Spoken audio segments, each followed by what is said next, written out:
El Espíritu Santo con el fuego, hablamos de lo que es la purificación y la transformación. El fuego consume todo lo que está a su paso. Si nosotros encendemos una llama, se abre una brecha y se destruye todo lo que pueda estar en medio de cualquier situación. El fuego destruye, pero también abre brechas. El fuego es capaz de purificar. La palabra nos enseña que nuestras obras serán pasadas por el fuego para ser probadas. Y de esa forma conocemos cómo los atributos del fuego pueden atribuírsele o asociarle al Espíritu Santo para hacernos referencia de su poder de transformación y de purificación. Yo quiero decirte que el Espíritu Santo también es conocido como el fuego consumidor, como fuego celoso, pero también como la pasión que arde en nuestras vidas para defender el llamado que Dios ha colocado. Cuando nosotros tenemos avivado el fuego del Espíritu Santo en nuestras vidas y en nuestros corazones, vamos a poder defender lo que Dios ha dicho que somos nosotros y para lo cual nos ha llamado en este tiempo. Porque el fuego de Dios nos hace capaces de ser apasionados, de ser celosos, de encender un deseo ardiente para servirle. ¿Cuántos tienen un deseo ardiente para servirle al Señor? Amén. Gloria a Dios, porque yo lo creo. La palabra dice que si dos de vosotros se pusieren de acuerdo, el Señor lo hará, aleluya. Y Él conoce el deseo de nuestro corazón.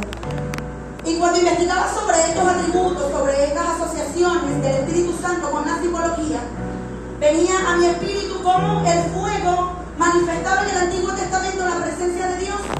Conocemos que el Señor se le presenta a Moisés a través de la zarza ardiente, un fuego que no se apagaba, un fuego que era avivado en todo momento. Pero también hace referencia al Antiguo Testamento a aquella columna de fuego que estaba en medio del campamento de Israel.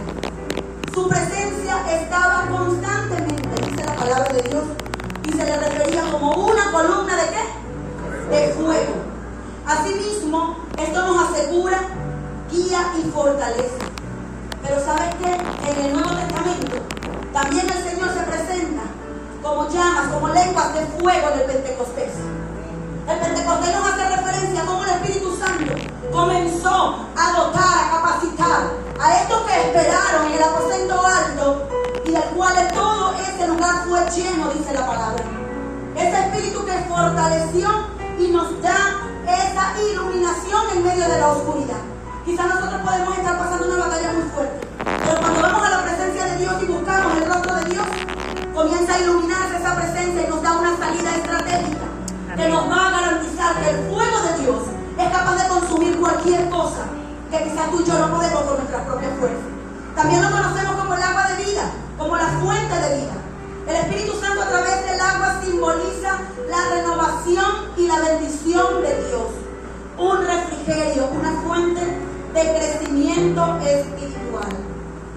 Pero de lo que quiero hablar en esta tarde es de la simbología del Espíritu Santo como aceite, como unción. Y es aquí donde nos vamos a detener un poco.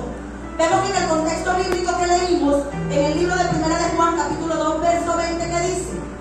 ¿Qué dice? No cierre su Biblia, manténgala abierta. Dice, pero vosotros tenéis la unción del Santo. Es algo que está constante, presente. Está allí, tenéis la unción del Santo. Y yo quiero decirte que aquí la palabra unción es una metonimia que se usa como una señal para mostrar la realidad del que se está hablando. Aquí en este pasaje bíblico se está refiriendo específicamente a la persona del Espíritu Santo. Amén. El apóstol Juan lo que nos quiere decir aquí es que ustedes tienen al Espíritu Santo. Esa unción del Santo que refiere las Escrituras es el mismo Espíritu Santo. Y cada vez que se ungía a alguien, se tenía la connotación de una dotación, de ser consagrado, de ser apartado. Juan nos dice, ustedes tienen la unción del Santo, ustedes son apartados para Dios. Ustedes están en el reflejo de la voluntad de Dios. Ustedes tienen al mismo Dios en sí mismo para hacernos conocer la verdad y llevarlos a la plena manifestación de la verdad, aún en cualquier momento. Esto le venía a Juan, él aclaraba eso, y de hecho cuando leemos el verso completo, él hace referencia a que yo digo que ustedes saben que lo tienen, ustedes conocen que lo tienen, pero es necesario que yo les diga esto, parafraseando, dice la palabra, porque hay muchos gnósticos que están haciéndole creer que ustedes no lo tienen, y que eso viene solamente para algunos. Pero hoy yo les vengo a decir, nos dice el apóstol, que ustedes tienen la unción del Santo. Amén. Ustedes la tienen. Amén. Hoy en día se nos hace un reflejo visible de las cosas que quieren distraernos, de las cosas que quieren hacernos menguar en el carácter de Cristo para divariar en dos corrientes. Hoy hay muchas cosas que quisieran venir en contra de lo que es la verdad de Dios. Hoy la palabra nos refiere que ustedes tienen la unción del Santo.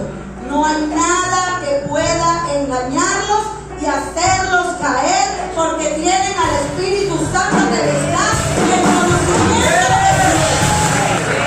Él es quien nos guía por la verdad. Ahora, ¿cuál es el poder de la unción? ¿Y por qué la necesitamos? Porque la palabra, el tema que les traigo es la imperante necesidad de la unción del Santo. ¿Por qué la necesitamos? Como creyentes tenemos que conocer los propósitos por los cuales necesitamos tener esa unción fresca, maravillosa, cada día, cada mañana. La primera necesidad o el primer propósito por el cual la necesitamos es porque la unción del Santo nos ayuda a discernir. Amén. ¿Qué nos ayuda? A discernir. Dice la palabra, la unción del Santo nos ayuda a discernir. Aleluya. Discernimiento espiritual. En 1 de Juan capítulo 2 verso 20, que es el verso que estamos disertando, nos dice: pero vosotros tenéis la unción del Santo y conocéis todas las cosas. Es escrita por Juan a una comunidad que estaba siendo atacada y estaba enfrentando falsas enseñanzas. Y el capítulo nos refiere a la imperante necesidad de permanecer, diga permanecer, de discernir. Y yo aplicaba esta palabra a este tiempo y me preguntaba, para preguntarles a ustedes, ¿será que estamos viviendo tiempos peligrosos?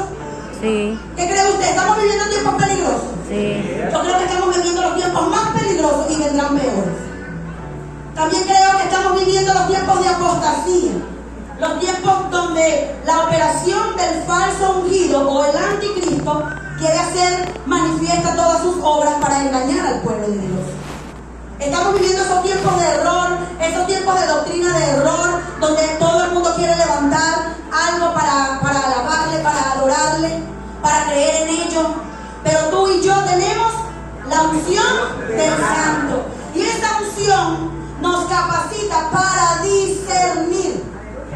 Necesitamos la unción del Santo para discernir.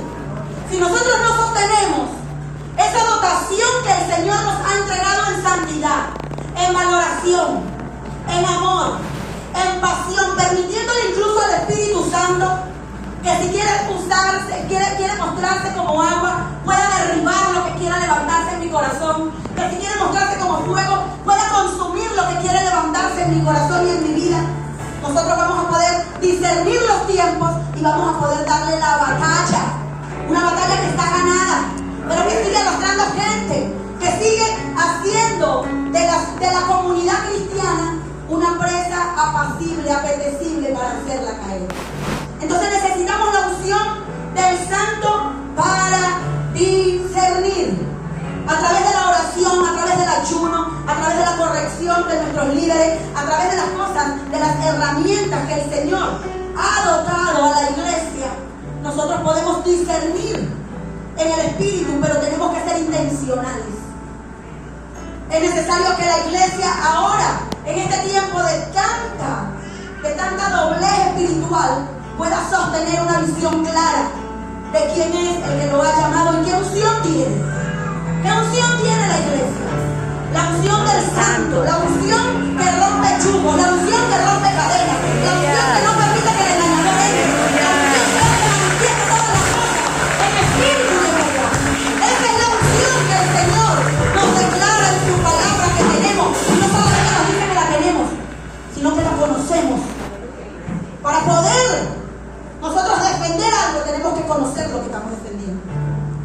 no puedo defender la presencia de Dios si no la conozco. Por eso a veces me cuesta. A todos nos cuesta. Pero una vez que estamos allí, ay Dios mío, no queremos salir, Señor. Porque el Señor hace manifiesta todas las cosas. Entonces necesitamos la unción del Santo para discernir. Pero también, como punto número 2, la necesitamos para hablar. Dígale al que tienes a tu lado. Necesitas la unción. Necesitas la unción del Santo. La tienes, dice lo que la tienes, recuerda lo que la tienes. No se lo digas nada más a él, si William. Díselo también a lo que tienes al otro lado, díselo a la hermana Nelly. Sí, Señor, hay una necesidad imperante. La necesidad imperante es que nosotros manifestemos, tengamos la unción del Santo para discernir, pero también para hablar.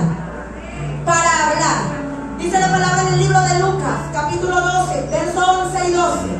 Si mi hermano me ayuda allí, voy a ir leyendo. Dice: cuando los lleven a comparecer ante las sinagogas, los gobernantes y a las autoridades, no se preocupen de cómo van a defenderse o qué van a decir, porque en ese momento el Espíritu Santo les enseñará cómo deben responder, dice en esta versión. Ahí dice lo que debéis decir. Es decir, que no vas a hablar por ti mismo. No vas a hablar por María, sino va a hablar allí. No va a hablar Chusmaria, no va a hablar de hermana María.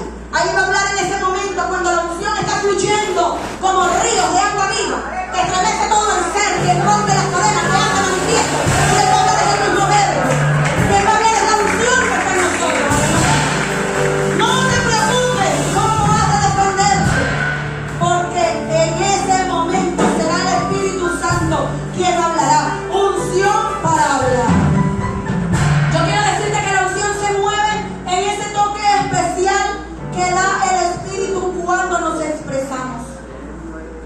La palabra en el libro de los Hechos, en el capítulo 1, verso 8, que es un verso que a todos nos gusta mucho, como pentecostales que somos, dice la palabra: pero recibiréis poder cuando haya venido sobre vosotros el Espíritu Santo, y me seréis testigos en Jerusalén, en Judea, en Samaria y hasta lo último de la tierra.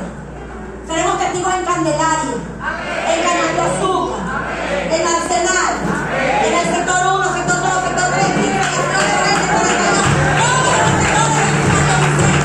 Pero también seremos testigos del poder sobrenatural de Dios a través de una iglesia que se expande, a través de la siembra de iglesias saludables, a través del discipulado multiplicador, a través de todo lo que Dios ha dispuesto en este tiempo para alcanzar a nuestra nación Venezuela. ¿Tú lo crees?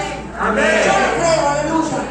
El Señor nos dice que la unción la necesitamos para hablar, porque es el poder de Dios que nos da la capacidad no solamente de hablar, sino de testificar. Y esto me movía los cimientos. Porque si yo soy capaz de hablar de Dios, yo tengo que defender en todo momento lo que yo creo. Pero no es solamente para quedarme con eso, es para también testificar de su poder, testificar de su amor, de ser mártir, hasta de morir si es necesario, a causa de la verdad que fluye a través de la unción del Santo que está en mi vida. Y venía en mi mente esa capacitación que era tan necesaria en ese momento en el que la iglesia se estaba estableciendo. Pero yo me preguntaba, y ahora que estamos viviendo unos embates psicológicos, a través de mediáticos, de todas formas, ¿será que necesitamos esa unción más fresca que nunca? Amén. Claro que sí. La necesitamos a través del bautismo, a través de la llenura. La unción nos capacita para hablar, testificar y hasta morir por él. Y hay una historia en la Biblia que quiero ilustrar en este momento, que es la historia de Esteban. ¿Usted conoce a Esteban, bíblicamente hablando? Amén. Esteban. Dicen las escrituras, lo voy a parafrasear, que no resistían las palabras y la sabiduría con que él les hablaba. ¿Quiénes deben resistir? Los opositores, los que estaban siendo atormentados por la verdad que él llevaba. Y dice que vivieron su rostro como el rostro de un ángel, porque la unción hace que tu rostro brille. Cuando estás lleno de la unción de Dios, cuando estás lleno de la unción del Santo, tu rostro comienza a manifestar algo diferente. Comienzas a sobresalir del montón, comienzas a sobresalir del grupo, porque la unción de Dios es lo que te va a hacer diferente para mostrar su verdad y su justicia. La unción que estuvo en Esteban nos hace especial en el momento de la necesidad.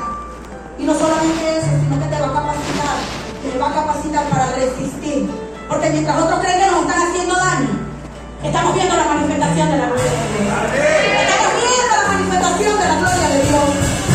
Así mismo muchas veces ponemos excusas, ay que no sé hablar, ay que no sé decir las cosas, ay que si yo hablo quizás no me va a entender. ¿Quién te dijo que eres tú? Entonces no hemos creído que la unción del Santo está sobre nosotros. Porque para poner ese poco de excusas quiere decir que no lo hemos entendido. Pero hoy el Señor nos viene a refrescar nuestro espíritu. Que ustedes, vosotros, yo, la iglesia de Jesucristo, tienen la unción del Santo, la necesaria para discernir, la necesaria para hablar, la necesaria para testificar. Aleluya. Yo quiero decirte que esa unción que nos hace especial nos puede muchas veces decir que tenemos, o el mundo puede decir que tenemos motivos para no hablar de la verdad de Dios. Pero esa unción, ahí comienza el Espíritu Santo a fluir como fuego y nos apasiona para poder ir a evangelizar, para poder ir a discipular, para poder ir a decir, yo voy a cuidar mi binomio. Amén. Yo voy a cuidar intencionalmente a ese hermano, a esa hermana, a ese nuevo creyente que estoy discipulando, porque no le voy a dar cabida al enemigo, sino que él va a perseverar y va a permanecer, porque la unción del Santo está sobre mi vida y está en mi vida. Amén. Cuando la unción está en tu boca, atropellas con el verbo. ¿No eres tú? Es el verbo. Es el verbo, dile que tienes a tu lado. ¿No eres tú? Cuando la unción es usada para yo hablar, atropello con el verbo. Atropello con el verbo, derribo paredes con el verbo. Abre surco con el verbo. Repítelo todas las veces que sea necesaria con el verbo. Con el verbo. Repítelo con el verbo. O sea, con el poder de Dios. ¿Quién es el verbo? El verbo. ¿Quién es el verbo? La palabra de Dios. El naval creativo de Dios. La palabra que crea, que restaura. Y sabes una cosa, que cuando comienzas a atropellar con esa palabra que es verdadera y fiel, las tinieblas huyen. Amén. Y algo nuevo comienza a surgir. Amén. Porque no solamente es para derribar, sino también para clarificar, para edificar.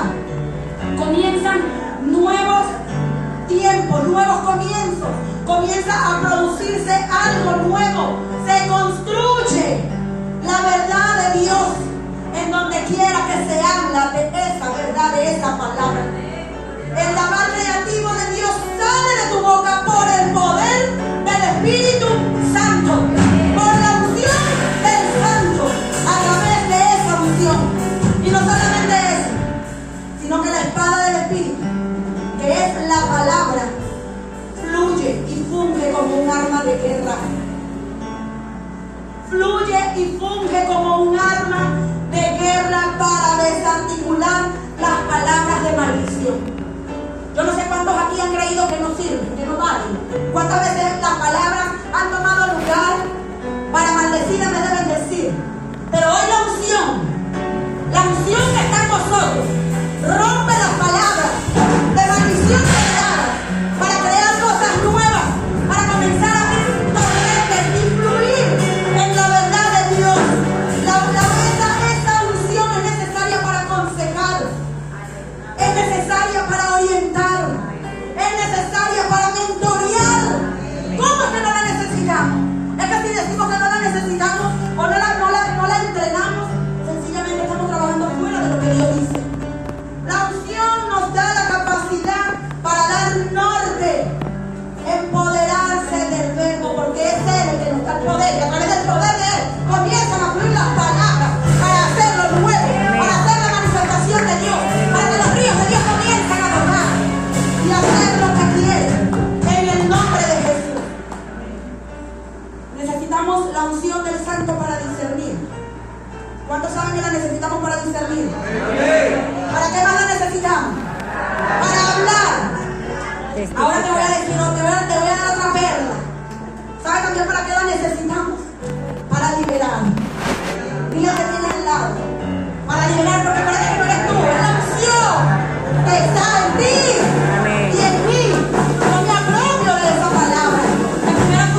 hace el trabajo primeramente en el corazón del adorador.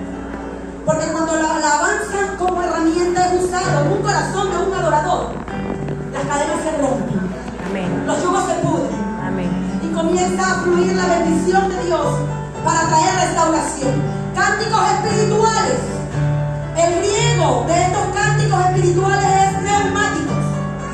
Cánticos que el Espíritu Santo inspira en el corazón, en libertad, en humildad. Dígale que tenía al lado, no se te olvide la humildad. No se te olvide la humillación, porque no es tuya, es la unción del Santo que está en nosotros. Aleluya. Y esa humildad nos da el conocimiento de su señorío. La unción la necesitamos para poder liberar. Dice la palabra en el libro de Efesios capítulo 5, versos 18 y 19. Algo que conocemos mucho y que no en vano está antes de ponernos la armadura, ¿saben? No en vano está ahí antes de Efesios 6, que te habla de la armadura de Dios. Dice la palabra en el libro de Efesios capítulo 5, versos 18 y 19. No os embriaguéis con vino en lo cual hay disolución. Antes bien, quiero que lo diga a voz fuerte, que dice: Sed llenos del Espíritu. Aleluya. Hablando con vosotros, entre vosotros, con salmos, con himnos y cánticos espirituales. La unción nos capacita para libertar al cautivo. Yo quiero decirte que estos cánticos no fluyen de la lógica. Por eso le decía al grupo que se mantuviera. No fluyen de la lógica. Estos cánticos no fluyen de la composición humana muchas veces. Por eso es que cuando esto está encendido, eso no queremos parar nada. Y los muchachos están y hay algo que sale y hay algo que fluye. Porque el Señor está haciendo, usando la alabanza como una herramienta de poder. Amén. De esa forma, estos cánticos son cánticos nuevos, iluminados en una adoración genuina. La unción nos capacita para adorar en espíritu y en verdad. Y la unción, donde hay unción, hay rompimiento de cadenas. Y si hay rompimiento de cadenas, quiere decir que huyen potestades. Si hay rompimiento de cadenas, quiere decir que huyen huestes de maldad. Si hay rompimiento de cadenas y se pudren los yugos de impiedad, quiere decir que hay libertad. Amén. Unción para liberar. Y venía a mi espíritu cuando Pablo y Silas, en medio de un encarcelamiento que vivieron, y con esto quiero ilustrar este espacio hermoso de esta reflexión que ministraba el Señor en mi corazón y en mi espíritu. Esa unción que estaba sobre ellos, imagínate que ellos estaban como un cepo. Pero no solamente eso. Ellos estaban, lo investigué, en una cárcel de Filipo, en un calabozo llamado Más Adentro. Un lugar sombrío, un lugar aislado, un lugar donde caía la inmundicia. Porque la referencia histórica nos dice que esa cárcel tenía era como hacia abajo, era como un subterráneo, como en forma de caracol. Y ahí caía el orín, ahí caía el estiércol, ahí caían los aires, eran putrefactos. Esa manifestación sombría de humillación no los dejó a ellos solos, sino que fue el poder de Dios, la unción del Santo que estaba sobre ellos, quien les permitió deleitarse en un momento sombrío y lleno de potestades y manifestaciones erradas que estaban alrededor. De esa misma forma, el poder de Dios y el señorío de Dios nos da la capacidad a nosotros. Pero ¿saben qué es lo más hermoso? Que de repente, cuando estos dos, se puede ir subiendo el grupo, cuando estos dos hombres estuvieron allí, comenzó, dice la palabra, un movimiento telúrico. Comenzó a estremecerse todo, comenzaron a caerse, los cerrojos comenzaron a destronarse, la simiente. Yo me imaginaba eso y veía cómo se raspaban las paredes. La alabanza genuina en la que estaban estos adoradores que adoraban en espíritu y en verdad fue capaz de romper cadenas, de romper cerrojos, Aleluya. de romper yugos de impiedad. Dice la palabra que los secos fueron sueltos. Dice la palabra que las prisiones se abrieron. Todo libertad. Se soltaron las cadenas. ¿Y sabes por qué? Porque la adoración fluyó a través de la unción del Santo. Aleluya. A través de la unción del Santo. Yo no sé qué hoy puedas estar enfrentando. Y quiero que el grupo se deje usar en esta hora. Sé que Dios lo va a hacer, porque Dios es maravilloso. Yo no sé qué puedas estar enfrentando. Yo no sé cuál es el lugar de sombra que quizás busca derribar el deleite, el gozo de la manifestación de la presencia de Dios. Y quiero